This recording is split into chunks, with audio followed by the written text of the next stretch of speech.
Subject this morning is Mormonism. Alright. I wish to briefly deal with yet another restorationist movement. And guess when this movement began. Have a guess. Well, we don't need to take that long about it, do we? In the 1800s. Just look at the movements, the restorationist movements. They're all in the 1800s. The time in which the world was thrust upside down. Absolute hell upon earth. Evil rampant in every sphere. It was absolutely rampant. What has happened today, of course, is this has been overlooked, not considered by either mainstream religion or that doggerel, Arminian neo-evangelicalism, that all-pervasive wickedness that has been fashioned on the anvils of hell and presented to the world as the new Church of Jesus Christ, with its decisions. Oh, decisions. Decisional regeneration, decisional salvation, decisional justification, decisional replacing the heart, the most wicked thing of all, desperately evil. The heart is desperately evil.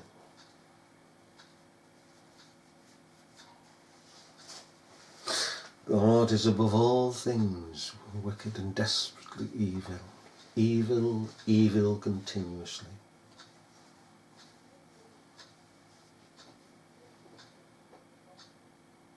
Yes, the 1800s. You see, we've had periods through the decades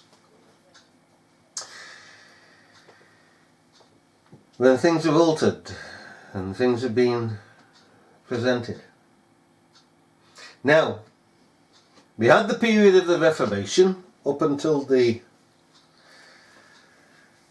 mid-1600s, and then we entered upon the Puritan era. Those two eras that made manifest once again pure religion and undefiled before God and the Father, justification by faith. No other way. Justification by faith. By an act of God. That has been lost today in this sacrilegious age. And so, when the Puritan era had finished,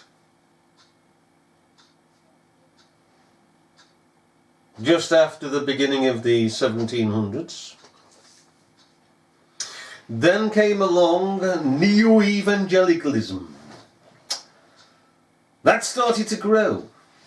The seed was already planted in man, and it started to grow within the midst of the 1700s through to the 1800s, and it continues to grow as the leaven of the Pharisees grows. And of course, again, in those days, Satan and his hordes were let loose upon the world. And when we say let loose, they were not given total free reign.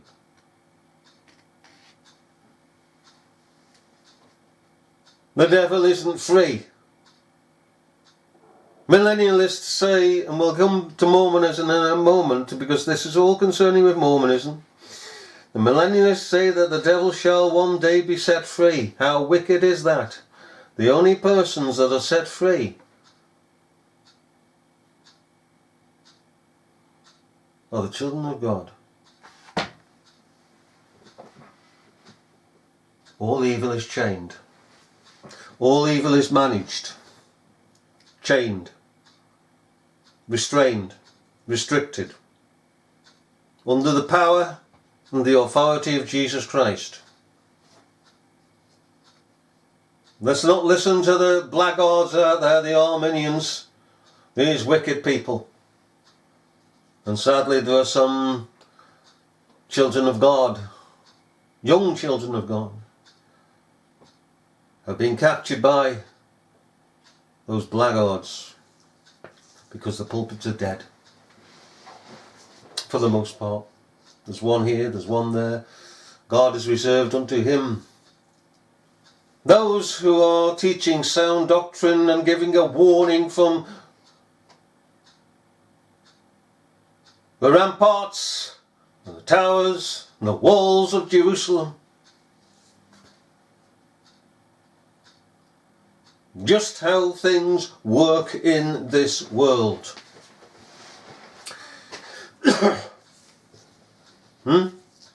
Of which, of course, neo-evangelicalism says, oh no, not to deal with this world. Oh no, don't mention this world. Oh, it's got to be soul winning. No, we read the scriptures and we're taught of the scriptures that we are equally to understand how this crooked world works.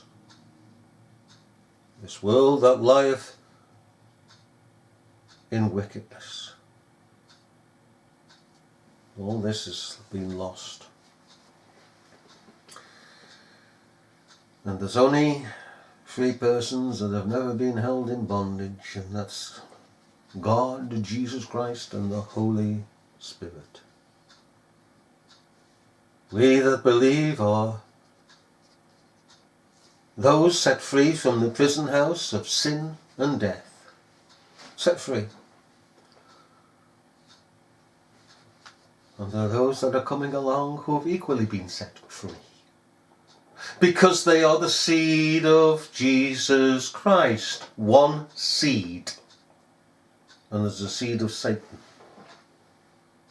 And that seed that is not yet realized in their lives by hand of God, that they're the children of God, shall do. And have been released. Yet that release has to be applied by the hand of God. Christ released all the prisoners from the prison house of sin. Not the world, but his own people. Now then, Mormonism, as we say, is another restorationist religion that was founded by Joseph Smith Jr., who actually believed and taught that he was restoring, the original church. That church that was begun by Jesus Christ. And indeed, it was a belief of the times that it was also called the fourth Abrahamic religion. Now, Joseph Smith Jr. believed and taught that he was restoring the original church. How can you restore the original church to begin with?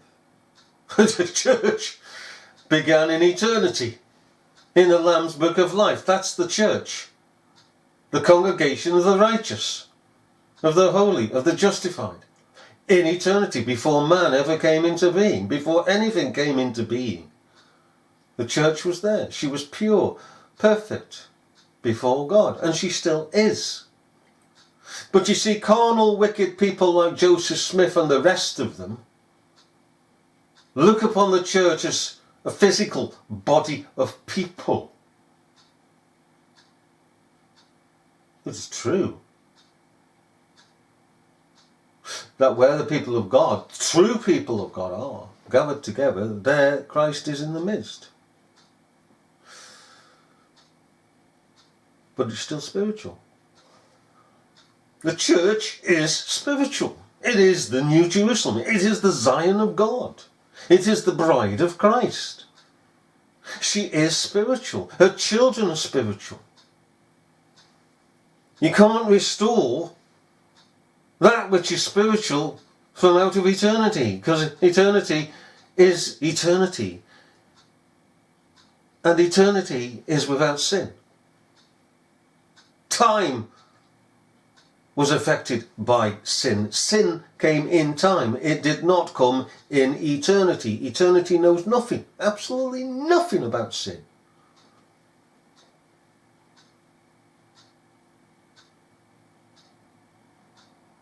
Unless we're talking about hell in eternity. And that hell is all of its own. All of its own. Punishment after punishment after punishment after punishment. And the only presence there of God is in punishment. Vengeance. No mercy. In this world there is mercy. Now then, mixed with judgment. And people are judged, are brought before the judgment seat of Christ, even as in the Garden of Eden. Okay. Now Joseph Smith and all the other restorationist movements of the latter 17 to 1800s always emphasise that the Church of Jesus Christ began with Jesus Christ. And that's heresy. Again, the Church of Jesus Christ did not begin with Jesus Christ. She began in eternity, is expressed in time. She was not created in time. Pentecostalists are the same under their restorationist movement. Irvingites, the restorationist movement. Darbyites, the restorationist movement. And they go on and on and on and on. And they all are saying that the Church of Jesus Christ began at Pentecost. And a load of heresy that is.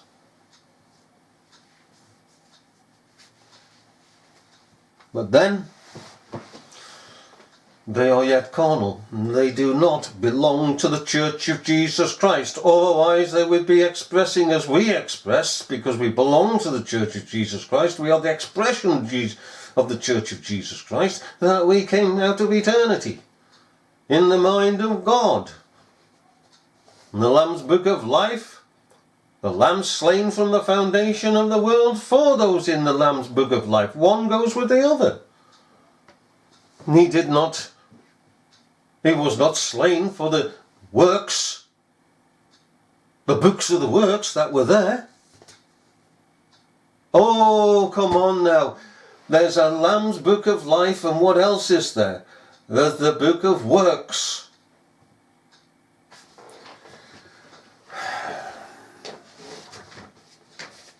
Revelation. Okay. Let's turn to Revelation chapter 20. Right, chapter 20, verse 11. And I saw a great white throne, that's purity, the pure sovereignty of heaven. That is why it is referred to as a white throne. It's purity, it's holiness, beyond every perception and conception we may have. It is pure holiness that reigns. And him that sat on it, from whose face the earth and the heaven fled away. All of nature, all of this creation that we are in, fled. And there was found no more place for them. Bye bye, Mr. Millennialist. And I saw the dead, small and great, stand before God, and the books were opened. And another book was opened, which is the book of life. So you've got the book of works and the book of life. Okay, and the dead were judged, opened. And the dead, that's right, the dead were judged out of those things which were written in the books according to their works. Right. And the sea gave up their dead which were in it, and death and hell delivered up the dead which were in them, and they were judged every man according to their works. And death and hell were cast into the lake of fire. This is the second death. And whosoever was not found written in the book of life was cast into the lake of fire. And equally there are no works in the book of life. So you've got two books in eternity, the Lamb's book of life and the book of works. And the devil's children belong in and with the book of works, seeking to justify themselves before God and man, and cannot do so. Simple as that. Okay? The Church of Jesus Christ, again, is in eternity, from eternity, in the mind of God in eternity, termed the book of life, of the Lamb slain from the foundation of the world. The Lamb, not the man, the Lamb. The Lamb is specific to Israel. And who are we as Christians but Israelites? And the Lamb has been slain for us upon the altar of his own humanity, Christ's humanity. And it was plain wood, not shittim wood, plain wood, as in the temple of Ezekiel shows us. So, we have it settled as Christians that we were and are and shall ever be eternal, elected children of God, the seed of Christ, not the seed of the devil. We are not of our father, the devil. Okay?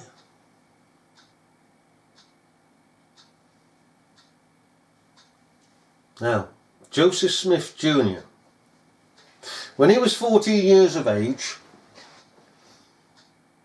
he claimed, like so many others, hello Reuben Torrey and the like, to have had a vision and meeting with God. And he went further than that. He went further than that. Not only did he have a vision and meeting with God, whom no man can see, because God is all-consuming, even in our pure state we shall never see God, but see Jesus Christ, who is the direct image of God.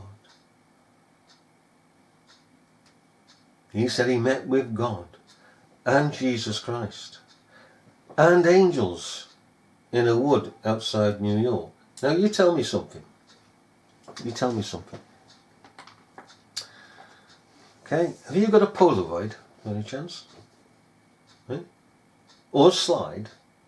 Or even a picture painted of God, Jesus Christ, and angels? Have you? Joseph Smith had. Oh, well, he got his Kodak out. And he had taken a picture of God and Jesus Christ and the angels. Of course he had. Therefore he knew what God looked like, and what Jesus Christ looked like, and what angels of heaven looked like. Because he was able to identify them. Hey? Spirit of popery. Test the spirits to see if they be of God. Spirits! Not a spirit! Because in all fallen creatures there's more than one spirit. Yes, there's the spirit of the devil. Spirit of disobedience. That's the initial spirit. And then there's other spirits joining them. Okay? But there's no way that he could have seen God in the first place. Secondly, there was no photographs, no pictures, no film footage, no CCTV footage. There's nothing. Nothing. Ah, but he claims, I've seen God. Oh, yeah. Do you know what I saw the other day? I saw a four-headed man walking down the street. And do you know something? In this day and age,